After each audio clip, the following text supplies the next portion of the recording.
Olá, gente, estamos aqui para falar das coisas do Brasil e do mundo à luz dos direitos de maneira rápida, clara, objetiva e transparente e bem-humorada. Esta é a função do Entretanto. Dê o seu like, ativa a sinetinha e inscreve no canal. É um prazer estar sempre com vocês aqui. Hoje nós vamos falar sobre verdades e mentiras ligadas à prática do Natal, à cultura natalina. Vamos falar de Zé Trovão preso. Vamos falar do fundo eleitoral, mais uma jabuticaba brasileira, e vamos falar do mundo milionário do futebol. Em instantes, eu aguardo você. Eu não me ajoelho com politicamente correto, não, porra. O juiz não tem que entrar em pilha de mídia, tem que atuar fazendo justiça.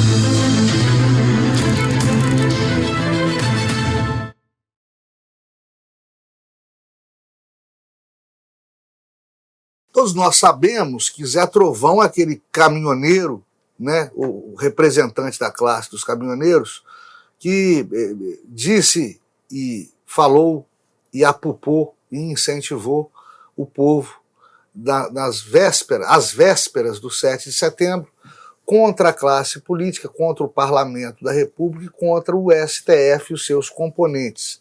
E por conta do exercício dessa sua questionada liberdade de manifestação do pensamento, liberdade de opinião, o Supremo Ministro Alex de Moraes decretou-lhe a prisão. Zé Trovão fugiu para o México, impetrou um habeas corpus para impedir a sua prisão. Esse habeas corpus foi agora negado e Zé Trovão se encontra preso em prisão domiciliar, como era o caso do Daniel Silveira, o deputado, como ainda é o caso do Roberto Jefferson, presidente do PTB. Bem, quem tiver a pachorra, a paciência de ler a decisão do ministro Barroso, que é o relator do habeas corpus, vai encontrar algumas peculiaridades. A primeira delas é a seguinte: Alexandre de Moraes, pela primeira vez, como magistrado que prolatou a decisão que decreta a prisão de Zé Trovão, ele se declara suspeito para compor a turma julgadora que vai analisar em sede de habeas corpus se essa prisão é correta ou não. Ou seja, ele aí sim, de maneira tecnicamente correta, admite que se a turma julgadora do STF vai julgar se a minha decisão está ou não está correta, eu não posso compor essa turma julgadora. Eu não posso ser destacado para decidir ou em efetivo decidir sobre a justeza, sobre a correção de uma decisão que também é minha. O posicionamento do Supremo Alexandre de Moraes está correto. O que é raro, data vênia, é ele se apresentar tecnicamente correto a este jovem ministro do STF que já nos mostrou que decide com o fígado, decide com os nervos à flor da pele, decide com faca na caveira, né? Faca no dente, sangue no olho, e esses atributos todos nem sempre são bons conselheiros, são boas características de um julgador imparcial e que procure pacificar a sociedade, o que decididamente não vem sendo o tônus ou a tônica do STF nos últimos anos. Mas Supremo Alexandre de Moraes, o senhor desta feita, né, agiu com correção, porque realmente o senhor não pode se julgar. Seria o cúmulo. O senhor já julga processos em que é vítima, né? Julgar processo que o senhor é réu, porque o habeas corpus é uma ação constitucional em que a suposta autoridade coatora, a autoridade que proferiu a decisão que fere a liberdade de ir e vir do paciente, essa autoridade coatora é ré na ação constitucional de habeas corpus, que não é um recurso, né? Então seria o cúmulo, né? Alexandre de Moraes, que já julga inquéritos em que é vítima, que já preside procedimentos em que ele e seus demais colegas integrantes do STF são vítimas, ele também julgasse processos em que está no polo passivo, ou seja, que responde como autoridade coatora em um habeas corpus. E esse habeas corpus foi negado porque é a segunda peculiaridade que eu queria chamar a atenção de vocês. O STF, em uma turma cujo relator para o acórdão foi o ministro Roberto Barroso, o Supremo Barroso, né? A turma, através da relatoria dele, voto condutor dele, entendeu que não entendeu que a prisão é ilegal, não entendeu que a prisão é legal, não entendeu que a prisão é suficiente, ou que ela é insuficiente, ou que ela é desnecessária. Entendeu que, tecnicamente, não é possível impetrar habeas corpus contra a decisão monocrática de ministro do STF. Ou seja, ministro do STF está chancelado pelo entendimento daquela Corte Constitucional de Justiça, está chancelado que é infalível, que não comete arbitrariedade e que não fere, por ato ilícito, o direito de ir e vir de quem quer que seja. O ministro do STF, portanto, não erra e não é passível de responder a habeas corpus. Não entraram no mérito do pedido de habeas corpus. Disseram apenas que, se foi o ministro que decretou a prisão está correta e ponto final. Aonde é que nós vamos parar? Eu me recordo do meu finado, saudoso pai, advogado e defensor público, que me dizia, lá no início dos meus anos de estudos do direito, dizia lá no início da minha vida acadêmica, que o Supremo nunca erra, não porque sempre acerta, mas porque é o último a decidir.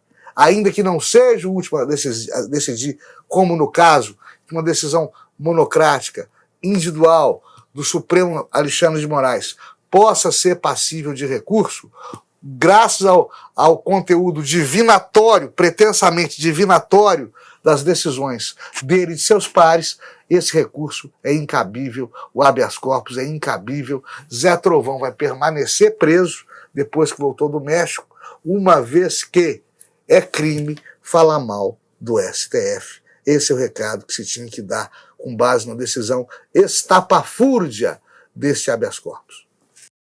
Eu já disse aqui que uma jabuticaba é uma coisa que só existe no Brasil. Uma jabuticaba. O fundo eleitoral é uma jabuticaba. É só no Brasil que o governo patrocina partidos políticos. O dinheiro público, que não é dinheiro público coisíssima nenhuma, é o seu e o meu, é o nosso dinheiro.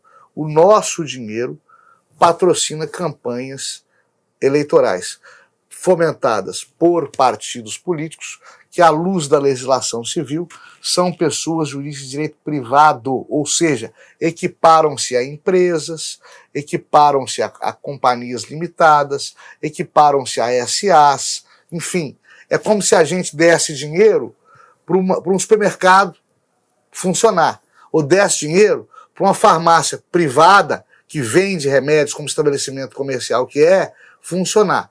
Como se a gente desse dinheiro para o sacolão da esquina funcionar. É isso que é o fundo eleitoral. É a gente dando dinheiro para uma outra pessoa jurídica de direito privado, um partido político, funcionar durante as eleições. E é por causa desse fundo eleitoral milionário que o nosso presidente, Jair Bolsonaro, tentou diminuir esse fundo eleitoral, mas o veto dele foi derrubado pelo plenário do nosso Congresso Nacional, fazendo com que voltasse aquela soma estratosférica de mais de 5 bilhões de reais. O voto do presidente Bolsonaro, o veto do presidente Bolsonaro sucumbiu à maioria do parlamento, que quer sim eleições milionárias, com campanhas milionárias financiadas pelo meu e pelo seu pobre dinheirinho, né? E é por isso também que esse mesmo parlamento que fala, que acena com o semipresidencialismo, que colocaria este parlamento no poder e deixaria o presidente da República ou a presidência da República como uma samambaia encostada numa sala sem influenciar em nada. Este mesmo parlamento, que também é contra a gente fazer só eleições gerais para a escolha de todos os cargos políticos elegíveis de 4 em 4 anos, sem fazer eleição de 2 em 2 anos. Ora eleição geral, ora eleição municipal. Ora eleição geral, ora eleição municipal. Esse parlamento é contra isso, que baratearia, simplificaria e tornaria mais prática a vida do Poder Judiciário Eleitoral, do TSE e dos TREs, né, dos juízes, dos servidores públicos, dos mesários, e interromperia menos as atividades do parlamento, da presidência da República, das câmaras de vereadores, enfim, das assembleias legislativas dos estados, paralisando-as só de 4 em 4 anos. Mas também, com um fundo eleitoral desta magnitude, é claro que o político não é bobo, não é nada, não quis diminuir a verba do fundo eleitoral, assim como também não quer fomentar eleições somente de 4 em 4 anos. É tudo uma questão de dinheiro, é tudo uma questão de economia e de fazer conta, né? É lamentável. Por falar em dinheiro, o mundo milionário do futebol profissional, vez ou outra, gera as suas surpresas, gera os seus holofotes, também por motivos bons. No caso, o meu querido e estimado Cruzeiro Esporte Clube, na prática, foi comprado por um dos seus ídolos de outrora, hoje rico empresário, poderoso empresário, homem mídia, Ronaldo Nazário de Lima, o Ronaldo Fenômeno, por 400 e tantos milhões de reais, levou o meu Cruzeiro, espero que leve para a glória, espero que nos retire da Série B. Um amigo meu baiano que vive com os times dele lá da Bahia, enfronhados na Série B, me falou o seguinte: olha, isso quando o Cruzeiro estreou na Série B, olha, Série B é pior, é mais difícil que Série A. Não assusta não. Cada jogo é uma decisão, campo esburacado, beck de roça dando porrada, árbitro errando pra caramba, não tem VAR, não tem segurança para trabalhar, estádio que parece pasto de vaca, mula e cavalo, né? E vai ser difícil para o Cruzeiro, em crise financeira, superar a Série B. Com a chegada do Ronaldo Fenômeno, o nosso querido Ronaldo Nazário de Lima, possa ser que isso atraia bons investimentos, bons patrocínios, maior visibilidade, retorne torcedores ao estádio e permita uma sobrevida ao Cruzeiro para que ele possa quitar as suas dívidas e finalmente retornar para a primeira divisão do Campeonato Brasileiro do futebol nacional, da qual ele jamais deveria ter saído. Agora, só não me chamem, por favor, futebol de esporte. Futebol é entretenimento, é marketing, né? Futebol é business e permanecerá sendo. É um business que exige aptidão, destreza física, resistência, enfim, forma atlética, assim como o circo. Ninguém fala que circo é esporte. Futebol também não. É entretenimento. E a indústria do entretenimento, como se sabe, é uma indústria milionária. Foram cancelados os voos da Itapemirim. Itapemirim é uma empresa que começou a voar há pouco tempo, sempre com problemas, e com voos já ajustados, com voos já marcados, com clientes que compraram os tickets, as passagens de embarque. Simplesmente os voos foram cancelados, a licença para a realização desses voos foi bloqueada, foi sustada, foi obstada na ANAC, Agência Nacional de Aviação Civil, e deixou essa súbita deserção, digamos assim, deixou na mão inúmeros passageiros, clientes da Itapemirim, né? Para os íntimos, né? Bom, é claro que eles têm direito a ressarcimento ou remarcação do voo, além de ter direito a perdas e danos, né?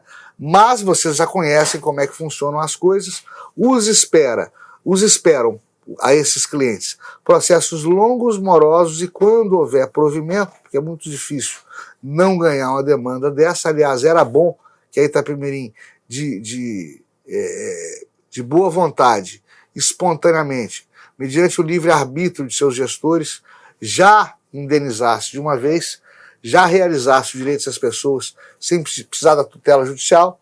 Mas se a Itapemirim não realizar o dever de casa, sobra para a clientela um longo e tormentoso processo que ao final vai dar uma vitória de pirro, uma vitória fajuta, uma vitória fake para esses clientes, porque que eles ganham, mas não levam, porque Itapemirim está quebrada, quebradinha, quebradaça. O que sobra para esse pessoal? Olha, o Código de Defesa do Consumidor garantiu direito à reposição das passagens, garantiu recolocação dos passageiros e garantiu, para o caso de não cumprimento disso, eventual possibilidade de concessão de reparação civil por danos morais. Isso vai acabar em quê?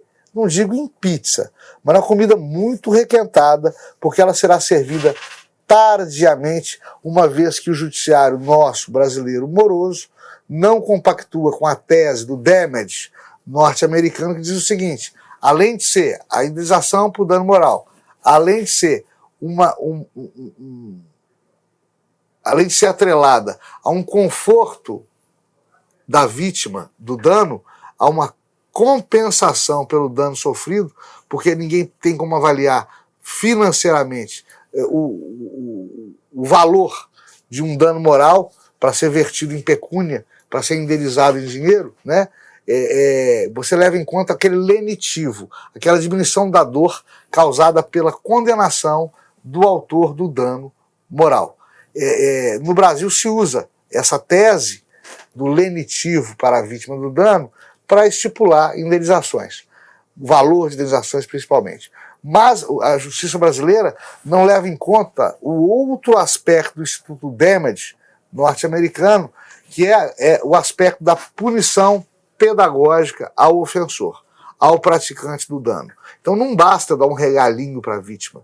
Esse regalinho tem que doer no bolso do infrator, senão ele não para de cometer infrações suscetíveis de indenização por dano moral, né? Aqui, seja por dano moral e indenização, seja recebimento de valores, seja reembolso de ticket de restaurante ou de ticket de embarque, seja o que for, o que salta aos olhos é o seguinte: não vai receber, mesmo se contar com o judiciário célere. Porque a Itapemirim, ao que parece, está indo rapidamente de encontro a um pedido de falência, né, vai fechar as porteiras para os credores, vai perder patrimônio, porque há créditos privilegiados. Por exemplo, se a ITA Empreendimentos, Aviação Civil, deve crédito trabalhista primeiro, deve verba de pensão alimentícia primeiro, ou deve imposto primeiro, esses créditos prevalecem a quaisquer outros. Esses créditos prevalecem a qualquer outro. Vai sobrar para credor quirografário, que é o credor de dívida espelhado em título executivo extrajudicial, duplicata, promissória, letra de câmbio, etc., contrato. Vai sobrar para o detentor do título, para o credor quirografário, né, uma vitória de pirro, um valor irrisório, apenas para tentar compensar a ida até o Poder Judiciário, para queimar os cartuchos do último laivo de confiança que o Judiciário poderia gerar em um cidadão brasileiro que apanha diuturnamente por conta da excessividade burocrática, legislativa, do funcionamento das nossas mais diversas, diferentes e por isso mesmo não tão tormentosas máquinas públicas. É isso aí. As pessoas insistem que o Natal tem a ver com o nascimento de Cristo. Vamos matar algumas lendas urbanas sobre o Natal que se aproxima, e eu desejo a todos um feliz Natal e um próspero Ano Novo desde logo, né? Jesus não nasceu em dezembro. Jesus nasceu em meados de março e era pisciano, tanto que o primeiro símbolo dos cristãos, então perseguidos na Roma antiga, logo após a morte de Jesus e antes da pregação de Paulo de Tarso, que converteria Roma ao catolicismo então recém-nascido, por aquela época, o primeiro símbolo do cristianismo foi um peixe. Foi um peixe. É por isso que a gente sabe que forçaram a barra em jogar o aniversário de Cristo para o Natal. Foi um erro intencional. Por que os papas, os teólogos, os chefões da igreja, lá no alvorecer da fé católica, optaram por deturpar a imagem de Cristo? Uma das maneiras que eles tinham de espalhar e atuar como missionários, convertendo as pessoas ao catolicismo, então nascente, era evitando a cultura pagã, a cultura não católica, naqueles povos cujo berço era pagão, mas que se pretendia que abraçassem a fé católica. Ou seja, heróis, pedaços contundentes da história desses povos vencidos culturalmente eram esquecidos, eram apagados, eram varridos do mapa das glórias históricas desses povos culturalmente submetidos à Igreja Católica Apostólica Romana. Eventos eram deturpados, eventos eram substituídos, eventos eram cancelados, ritos religiosos de religiões não cristãs eram reprimidos, e assim se fomentava uma forja que mesclava a cultura do vencedor com a cultura do vencido, os costumes e hábitos do vencedor com os costumes e hábitos do vencido, com a prevalência daquela tendência histórica e social mundial de que o povo vencido também é obscurecido na sua cultura natal, na sua atávica cultura hereditária de origem, né? O que não é novidade para ninguém. A festa de Natal é deslocada para dezembro porque nela acontecia uma festa pagã muito popular, que era a Saturnália. Então, para brecar, para obscurecer, ou simplesmente para substituir a Saturnália, eles criaram o Natal no mesmo dia 25 de dezembro, em que ocorria o ritual e a festa pagãos. Por que no Natal, e a outra pergunta que se faz é essa, se trocam presentes? Uma tradição que não era de Cristo. Bom, só você acha que o Natal é uma festa de aniversário para Jesus Cristo.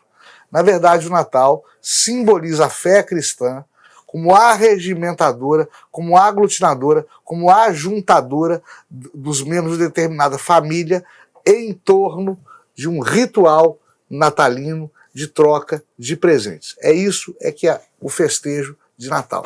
O resto, Rei Momo, desfile, ceia de Natal, panetone, missa do galo, isso veio depois. Lá atrás eles queriam disseminar a fé católica, inventaram a data, transmudaram a data para dezembro, para abafar outros eventos pagãos e desceram lenha, redundando hoje nessa famosa troca de presentes, porque se tem um mártir, se tem um santo, se tem um prócer do catolicismo que de fato nasceu em dezembro e que vivia na região do Polo Norte, esse cara era São Nicolau, que em vida dava presentes para crianças pobres.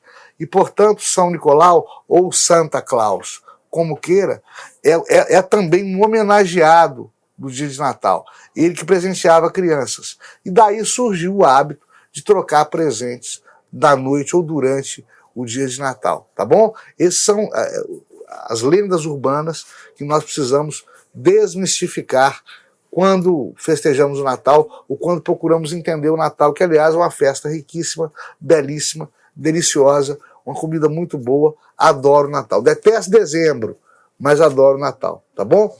Até a semana que vem, a gente logo volta. Dê o seu like, clique na sinetinha e inscreva-se no canal.